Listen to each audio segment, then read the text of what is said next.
right. Hello, everybody, and welcome to the Ripple Podcast, the podcast where we have conversations with ordinary people doing extraordinary things. And today we are having a conversation with Sharon Stephen. How are you doing? Fine, thanks, and you, Paul? So glad that you could join us today. Thank you for having me. Yeah, we're excited to have this conversation where we get to just highlight ordinary people just having, making a difference. We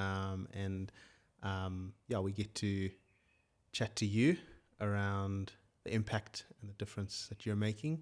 Part of our church, we have a vision, becoming His community to impact our community. And so, this falls within that space of impacting our community. Tell us, who is Sharon Stephen? For those that don't know you, introduce yourself. Let us know Sure. who you are. Yeah.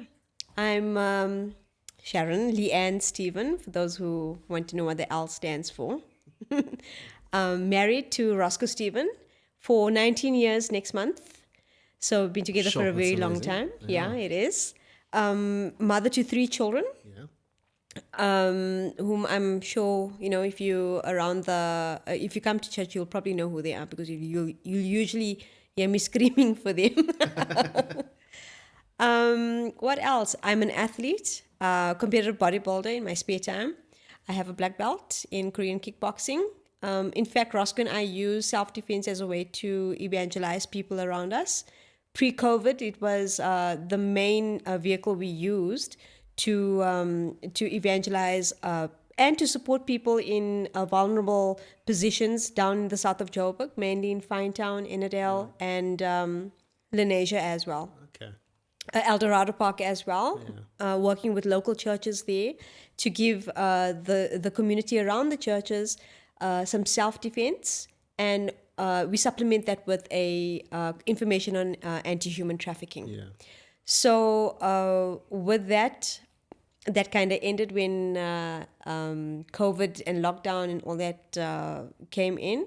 But now that all of that is over and I managed to lose 20 kilos, we're back at it. Just starting very small. We started Zanspret now just a couple of weeks back. And Roscoe has been quite busy with that ministry, with our ministry partner, who is Master Joshua Lee from Korea, who's been in South Africa doing exactly the same thing far longer than us. Yeah. I think about 16, maybe 20 years even. Yeah. So we work quite closely with him when it comes to reaching people with that type of fitness. Yeah. So I'm also the missions coordinator here. That's the role that I volunteer for here at New Creation Family Church. Yeah. And what that means basically is we have a group of ministry leaders who have been evangelizing and involved in mission work for also very long. So what we've done is we've just kind of formalized things and brought them under one umbrella so that we can just manage and support each other with prayer. Yeah. And also let our community know what we are doing, because I think that's super important. Yeah. We sit next to each other on a Sunday and we don't really know what we are all involved in during the week. I think someone told me the other day that if you think about it, we spend 2 hours some people only spend 2 hours in ministry on a Sunday. Yes. And if you count how many Sundays there are in a year, that's what, 52? Yeah. So 52 times 2, how much is that?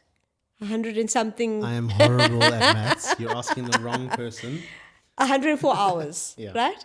So 104 hours, how many days is that? It's about 4 days. It's about 4 days, right? Yeah. That's how much time people are spending in ministry. Yeah. And there's some of us that are spending a lot more than that. Yeah. So I think as a way to motivate people, is a reason why Synergy in Mission was born, was so that the broader community would understand that ministry time is a lot longer than just your 2 hours on a Sunday. On a Sunday, yeah. You mentioned that you are a bodybuilder. Share a little bit about that. What has that journey been? What is what Yeah, does it no. entail to be a bodybuilder? Yeah, well, Part-time bodybuilder. Was it ever part-time, was it part-time. ever full-time? No, never, never, Never never, full-time. never. I grew up in Lenasia, Okay. and a very small conservative Indian community. Well, when I was there in the 80s and the 90s, and then obviously when I was a teenager, I really wanted to go into bodybuilding. I mean, we were exposed to WWE when we were so Arnold Schwarzenegger. yeah, all of Arnold those, Schwarzenegger, and that was our entertainment growing up. And I was pretty athletic in school in any case, despite my height. So. But there wasn't anyone to teach me bodybuilding because obviously it wasn't very much a female kind of, you couldn't really go into it as a girl. Yeah. So when I got married, and God blessed me with a wonderful husband who is extremely, he just pushes me to do things that I want to do, and he's very supportive. And after I had the kids, I asked if I could pursue this, and he said, yeah, go for it. Awesome. So about 8 months after Sandrine was born, and this is 12 years ago, I pursued bodybuilding as a way to lose weight, but I got really into it and I decided to compete. So I competed for about 5 years. I'm still consider myself a novice, although I have placed in the top 3 in 1 or 2 of them. Okay, that's amazing. Yeah, but I haven't taken it further than that. Yeah. So I had a 6-year sabbatical Okay. from competing. And I competed on the 29th of July, and I placed first in my Nice, category. well done. Yes, That's amazing. yes. Yeah, I'm quite. That's I mean, I'm 43 years old, so it's Yeah. and all. I've used that as well as a way to evangelize and kind of encourage women, especially, to take care of themselves. From that was born a ministry work that we call Fellowship Through Fitness. Yeah. And with all the information, all the guidance that I had received from my trainers when I first began, I started giving free boot camp sessions to people in the Windsor community where I live. Yeah. And we had it here at New Creation on the fields every Saturday for 5 years. Those. Yeah, I remember those. Yeah. Come early. Yeah. Early on a Saturday morning. Yes. Yes. Fellowship Through Fitness, boot camp. Yeah. I think there's a few people maybe listening or watching who went through that. Let us know. Yeah. Winter, sleet, snow, I was here, guy. Yeah. Sitting here, sometimes it was 20 people, sometimes 1. Yeah. So that was a real test for my own obedience, to see if there's something that you want to do for the Lord. And I think this is for anyone who wants to get into any type of ministry. It's about your obedience. Yeah. Don't think that you're going to get anything out of it. What you're going to get out of it is the fact that your obedience and your willingness to sacrifice your own time, skills, and body for the glory of God. Yeah. Yeah. You said you were an athlete. You consider yourself an athlete. What did you do? Other sports? Yeah. Were you highly involved in that? And when did kind of the idea? It's a twofold question, almost like when did the idea of missions kind of link up with fitness and sportsmanship? Okay. So growing up, my uncle Tegi, my mother's youngest brother, was an athlete. He was a volleyball player, and I adored him. Yeah. So I used to follow him everywhere, and he was a volleyball player. And so when I was around about 5-6 years old, he taught me how to play volleyball. Okay. So I was too young to be in any team, but I would be there at the school with the other children, and eventually the teachers couldn't do anything else but to add me into the team. And that transpired to me being volleyball captain for my high school, my entire high school career. Sure. So yeah, in terms of athletics, I was there. Yeah. The female jock. Yeah. Oh, that's amazing. That's awesome. I did well in school and all that, but I was a very good coach. Yeah. So even in our volleyball team, I wasn't the best player, but I knew how to get the best out of my players. Yeah. So while I did not get selected to go for Springbok colors or anything, there's a lot of my players who went to get their colors. So I understood that kind of bend in my life. So with that, I think obviously going into the secular world, corporate world, I just went straight into working. I was an apprentice for a printing company. So my career, while I was building my career as a communications and branding consultant, kind of fitness and all of that just got to the back end. Yeah. And I think my ministry life as well, my church life wasn't at the state that it was in now. I really veered completely off the path. Just to give you a little bit more background, I grew up in a home where domestic violence was the norm. Okay. So my dad was a drug addict for most of our life. I think he actually stopped doing drugs when I was about 14 years old, when I started rebelling quite heavily. I ran away from home 6 times. Sure. So at that stage, I think God had spoken to my dad, because if he didn't change anything, he was going to lose me. And then things really turned out very well for us after that. My father completely stopped doing drugs. And for a period of time, things were good for my family. And then we'll have to have another podcast for the rest. Oh, that's awesome. Yeah. I love my dad very much. He passed Yeah. away in 2019. And the father that I needed when I was growing up, I met in the last 6 months of his life. Sure. So, but I feel very restored. Yeah. That's what God does, right? Yeah. Yeah. No, that's amazing. Speak more into synergy and mission. You are the coordinator, the missions coordinator. Speak more into your heart for the mission field. When did that start? And just a little bit of your role. I know you did touch on some of the, some of the different ministries, but you can share some of the mission, the different ministries that are under that umbrella. Yes. No. So actually, the origins of Synergy and Mission actually begin in 2017. I think 2018, when we were doing when we were planning the mission to Madagascar, which I think it was about 10 of us that went. Yeah. And from there, you could see already, people trying to get together to try and get all the mission minded people who actually have a lifestyle of mission involved. So over, I think, a period of 4 or 5 years, while God was just speaking to each of us, and getting the ideas together, I think one day we met we used to meet for prayer meetings. Actually, that's how it started, weekly. And it was just a few of us, I think 3 or 4 of us. And so we thought, okay, you know what, if we're going to give a name for this, what would it be? And it was actually Dirk Duplessis that came up with the name Synergy in Mission. Oh, that's amazing. So we prayed about it, we created a logo, and we didn't know what we were going to do. And then eventually Fred Stevenson got involved, Dan Gray. But I mean, they were actually all there from the beginning. Yeah. It wasn't a single person kind of thing. I just happened to be the one available to kind of pull that thread through everything. So each individual has their own particular specialty in terms of mission. And Doug is, he's very passionate about prayer for mission. Lynn was helping Fred and Dan with Gardens of Faithfulness. Dan is very passionate about Kairos and, disciple making. Fred as well.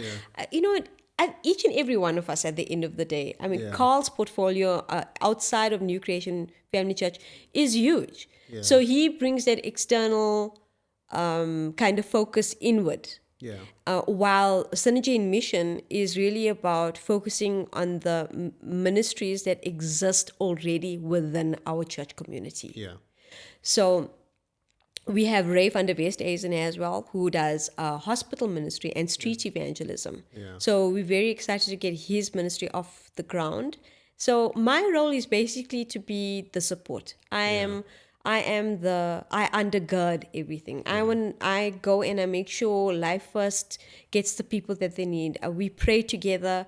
I recruit people for particular ministries, and even in that, I rely on the Holy Spirit to give me guidance, because in my own fitness kind of ministry, yes, that's one thing. But the thing that I'm really, really passionate about right now is evangelism to Muslims. Yeah. Let me just add a disclaimer there. I'm a very passionate person in general. So anything that I find to do with my hands, I take it and I really take ownership of it, and try and bring people along. I can't say that, oh, this is my one thing. I don't want to be in a box. You want me to be upset, put me in a box, and then you're going to make Sharon very sad. Yeah. Does it answer a little bit of what you want to know? No, that definitely does. That's amazing. Your heart for mission. Where did that start? When I was growing up, there used to be the song that used to be. So my roots are from the Brethren Church. Yeah. I won't be able to cope there. I think they won't be able to cope with me. But I still have very, very wonderful memories of growing up there. And there used to be a song that they used to sing called "Lord, make me an instrument of your peace." Okay. Wow. And I used to pray that, and not knowing what that was going to mean. And after I had children, and knowing that I wanted my life to be something not for my kids, not what I had to go through. I didn't want them to go through the trauma that I had gone through, or the addiction, the domestic abuse.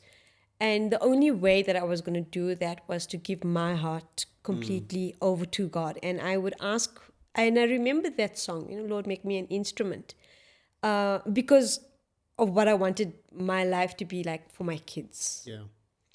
And in that, God started speaking to me about, what, Sharon, if you're going to be an instrument of my peace, not only your life has got to reflect that need and that desire, and I also want you to share. Yeah.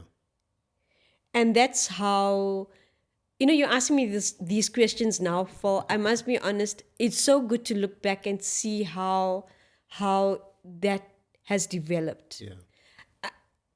Something that I learned a long time ago, and I think there's this misconception that a lot of us that grew up in small towns is that a minister means, you are a minister. It's this convoluted kind of concept of hierarchy, you're on the top. Actually, minister means server. Yeah. And if you take that away, and I had to go through a lot of, God had to really chip away all the pride and ego from my life in order for me to understand what being an instrument of peace is like. Yeah. So I can't remember the exact time it started. I just know that it was an idea that God put into my head. And through study, through reading the Bible, and knowing that I wanted to do something for His glory, but I had to suffer. I'll be honest with you. Yeah. When I got into ministry, or when I started, taking things really seriously, I thought I was going to be, I was going to make an income. I'm gonna. No, it didn't work out like that, guy. Yeah. It didn't. There was no the glory is not mine. It's His. Yeah. That's so good. Yes. Yeah. So also during that process, when Fellowship Through Fitness before COVID came into existence, I was dealing with a lot of different denominations. I would go to the Reformed Church in Ennerdale, the Baptist churches, some of them, so that to give them self-defense, etc. And they would all ask me, where did I get my theological foundation from? Yeah. So now, okay, this is now something new now. You guys want to know, where did I study? Yeah. And then I decided that I was going to pursue theological studies, which I do at the Baptist Theological College. Yeah, that's amazing. So whenever I do a Muslim evangelism course, I definitely put those kind of things in my curriculum, because I think it's very important, regardless of whether you are speaking to a Muslim, a Hindu, or an atheist, if they are asking you a critical question about, oh, did Christ really die? Yeah. You need to give them a proper answer. yeah. I mean, it's fine if you don't know and be honest and say that I don't know. Be part of this great story. And, in very simple terms, if you can share the gospel with your child, Yeah. you've already started evangelism. You were mentioning something around, the Muslim, outreach and stuff, and you're quite passionate about that. Share a little bit more in your approach to that, but also just how you got, because missions is something that's it seems to be. It doesn't matter what. Yeah. Because it's bodybuilding, it's volleyball, it's fitness, it's boot camp, it's outreach to Muslims. At the core of what I'm hearing is there's always mission. And so just explain just a little bit around just this is a whole nother faith. How has that been in terms of mission towards the Muslim community and sharing the faith? So it's not something that is foreign to me, because I've rubbed shoulders with Muslim people my entire life. Yeah. But I never thought that they needed Jesus. I didn't. Yeah. I grew up with Muslim people. My sister is married to a Muslim. She lives in Bangladesh. Yeah. It started by me attending a Kairos course. At one of those Kairos courses, we were very deep into prayer, and I heard God say to me, through the Holy Spirit, Muslim people, Sharon, just think about that. And we learned so much about how many Muslim people there are in the world. And of course, I grew up in an Indian community, and the Indian community has a majority of Muslim faith. And during the Kairos course, God really opened my eyes and said, these are also my people. These are my lambs. They do not know, but they do not know my voice. So through that, a long journey, and through studying at BTC, I didn't know how it was going to work out. Yeah. And I think Carl actually introduced me to the Go North consultation, which is a strive to help the Muslim communities, without me saying too much, in other regions. Yeah, I think that's enough. Yeah. And through all those kind of engagements, I met Alan Wainwright, who is a Baptist pastor in Lodium. And I've been to Lodium many times. It's also an Indian community. I had family there, and we used to go there all the time. But Lodium is now, from a very balanced Indian community in terms of religion, a 98% Muslim area. Yeah. And Alan has been there for a number of years. He was a missionary in India as well. And you know what? Alan and I we just clicked. Yeah. And then I found out a little bit more about what he was doing, was that he was taking Christians to visit the mosques in that area. He had a very good relationship with the Muslims in the area. They all knew him. And that Muslim people are very cordial, hospitable. Yeah. They are lovely, charitable, and they do it. They do it willingly. They do hospitality very willingly, and they want to talk about religion. Obviously, they don't want to be, dehumanized or insulted. So, but they will try and evangelize you. Yeah. Yes, it's fun. Yeah. So I've been on a couple of his mosque tours. And it was very interesting to see. I've taken a couple of people with him as well. And with his guidance, I've started trying to organize mosque tours and try to get involved in the Muslim community here in Randburg. Yeah. So it's been a little bit difficult, because I think they've kind of understood what we're trying to do. Yeah. And they've closed ranks. So please pray about that, because we have to stop thinking about, this is our area and all the Muslim people are moving in now. The mission field is just moving closer. Yeah. That's what it is. Yeah. So, and we must pray. We must pray for our Muslim brothers and sisters, because before 20 odd years ago, they were not allowed to live in this area. Neither was I. Yeah. So obviously they're going to come, and they're Yeah. going to propagate their education. They're going to do whatever they can to make sure that their community, which is known as the Ummah, Yeah. is preserved. Yeah. But let us not forget that the enemy will use whatever strategy he can to keep people away from the gospel. Yeah. But when we look at any non-believer, especially the Muslim, Yeah. you must know that they are so close to Yeah. Jesus, but they don't know. Yeah. So I have a real heart for Muslim evangelism. I really do. But it's also about teaching our Christians not to be fueled by any kind of fear or hatred. If you're going to learn anything about Islam, let it be because you want to know enough to have a decent and loving conversation Yeah. to introduce someone to Christ. Yeah. Sure. That's amazing. That's awesome.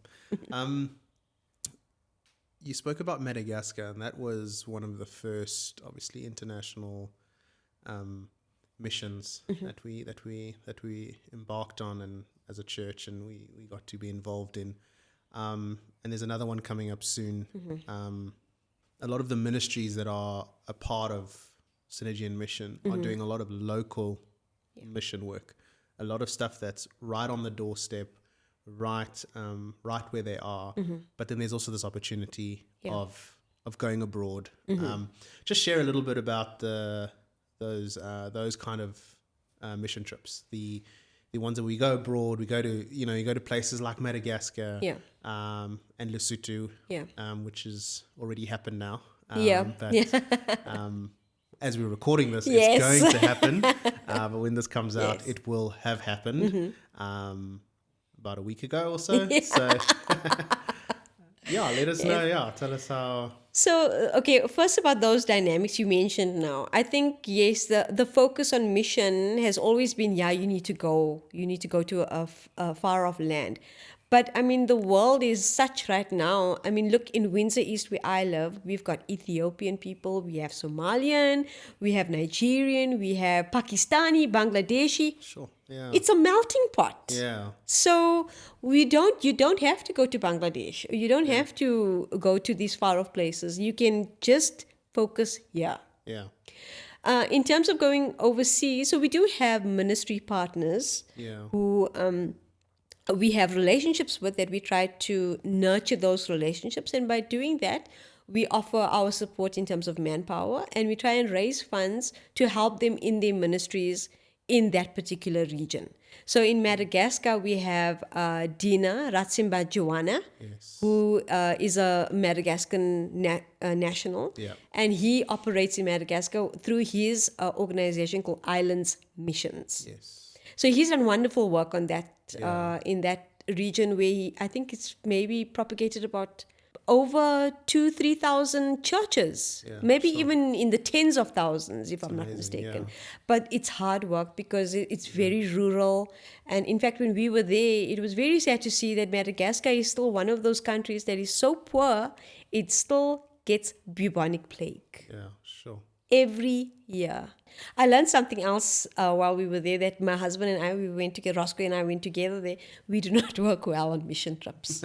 No. So that was good as well. And I think this is why I'm so grateful for that man in my life, because he understands me and I understand him. And to be in a relationship as long as we are, and to both be in our own separate ministry kind of specialties and still be able to work together, it's a godsend. I'm very grateful. That's amazing. It's amazing.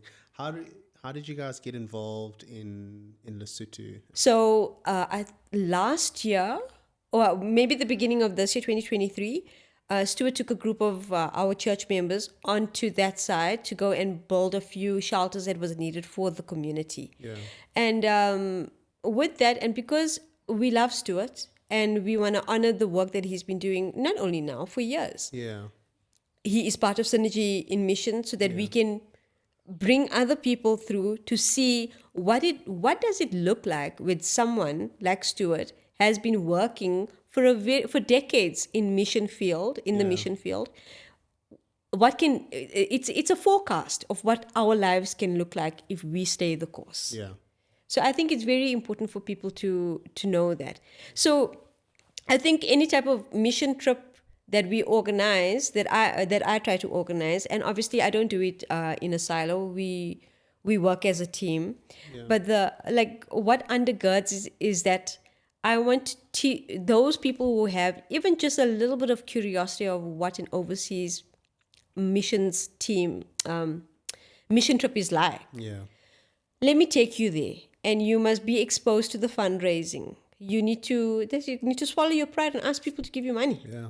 That's what it is, Yeah. And then and also you need to rely on God. Yeah. Because He will direct you. Have faith, have faith, have faith. Yeah. Do what you need to do. Go and get your passport sorted out, Yeah. Mike. And do all the things that you need to do. Yeah. And do it with faith. Yeah. And So I think it's life changing. It really is. I mean, I had an opportunity in 2008 to go to Zambia. And something that stood out for me in Zambia is half-day hikes just to visit an old lady who is living according to the gospel and is the only person in her village providing food for an entire village, because she's using kingdom principles in her farming. Yeah. And she's in her 80s.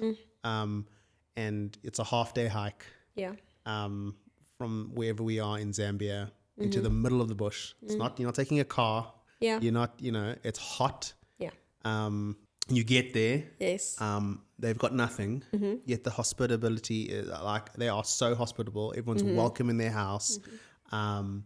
It's just so amazing that how much you kind of almost get out, even though you're on this mission trip, to really, spread the gospel, to help, to be, the hands and feet.